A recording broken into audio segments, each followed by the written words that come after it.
Vous le disiez Fabrice, c'est très important de préciser que ce sont des images par la Russie. Justement ce comparatif Fabrice, entre ce qu'il s'est passé pendant la Seconde Guerre mondiale, la Grande Guerre patriotique, et ce qu'il se passe maintenant. Alors qu'on voit, c'est le général Shoigu, hein, c'est ça? Il n'est pas général, c'est le ministre de la Défense. Shoigu, absolument, qui est ici.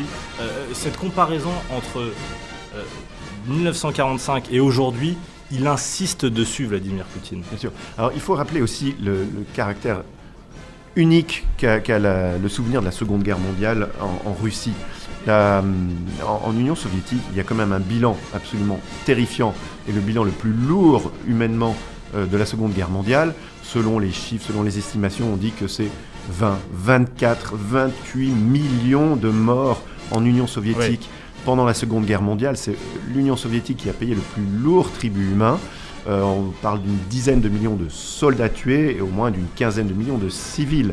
Donc vraiment, l'Union soviétique a payé le prix du sang. Et puis il ne faut pas oublier qu'il y avait cette parade a toujours eu une importance du point de vue communication pour Staline parce qu'elle visait aussi à effacer le péché, je dirais, du pacte Molotov-Ribbentrop, le pacte germano-soviétique de 1939, où Staline s'est allié à Hitler. Il ne faut pas l'oublier. Et après l'invasion nazie de l'Union soviétique en 1941, Staline bascule donc par la force des choses dans le camp. Je vous coupe, je voudrais qu'on écoute. Vous m'en parliez tout à l'heure avec Sergei Shoigu, le ministre de la Défense, qui s'exprime. Vous me direz après ce qu'il a dit.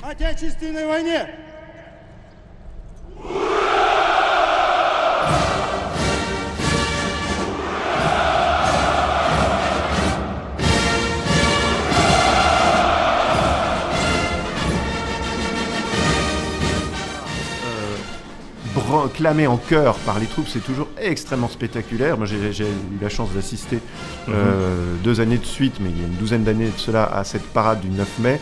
Quand vous avez en face de vous ces milliers d'hommes qui clament ce cri de gloire, hurrah, hein, comme chez nous, mais vraiment en chœur, c'est extrêmement spectaculaire. Cette image avec Sergei Shoigu, qui a disparu un certain temps, c'est intéressant de le voir. Ça aussi, c'est un message de Vladimir Poutine.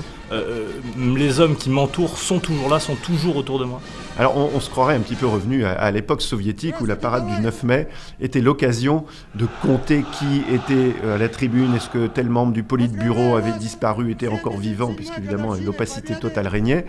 On en est revenu un peu à ce genre de spéculation avec le régime de Poutine. Et effectivement, Sergei Shoigu, qui est un des plus proches collaborateurs hommes de Poutine, a effectivement disparu des écrans pendant quelques semaines. Donc, alors, toutes sortes de spéculations ont été développées sans que personnellement je sois capable de vous apporter la réponse. On a parlé d'ennuis de santé, mais vous savez qu'en ce moment on fantasme beaucoup sur les ennuis de santé potentiels de Vladimir Poutine lui-même.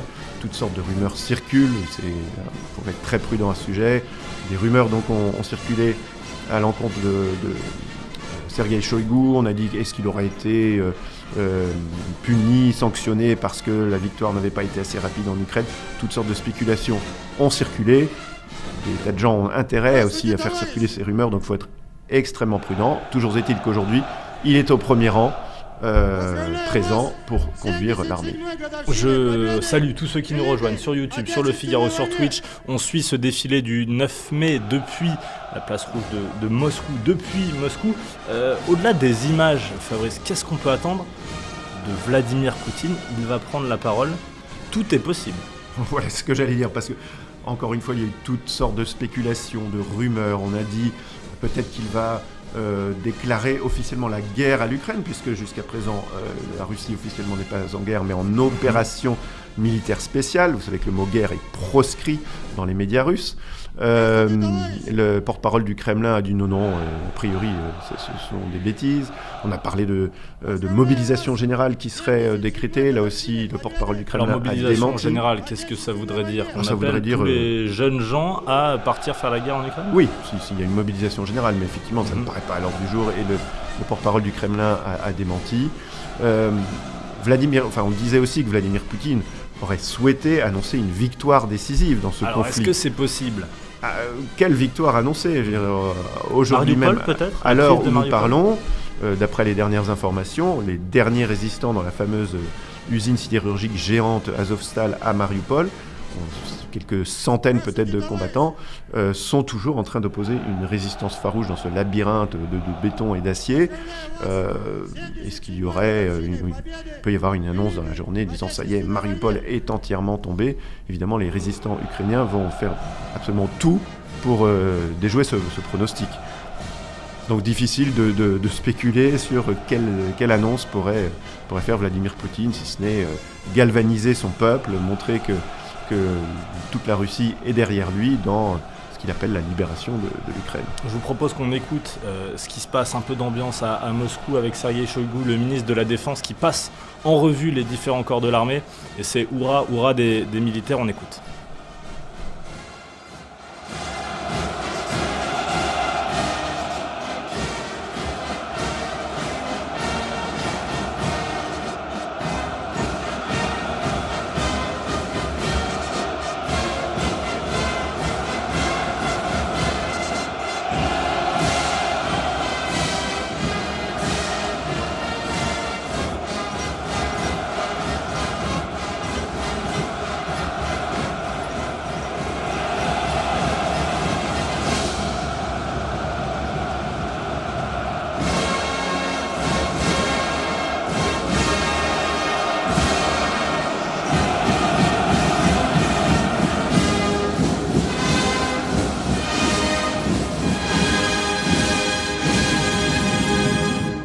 Товарищ Верховный Главнокомандующий Вооруженными силами Российской Федерации, войска Московского гарнизона к параду готовы.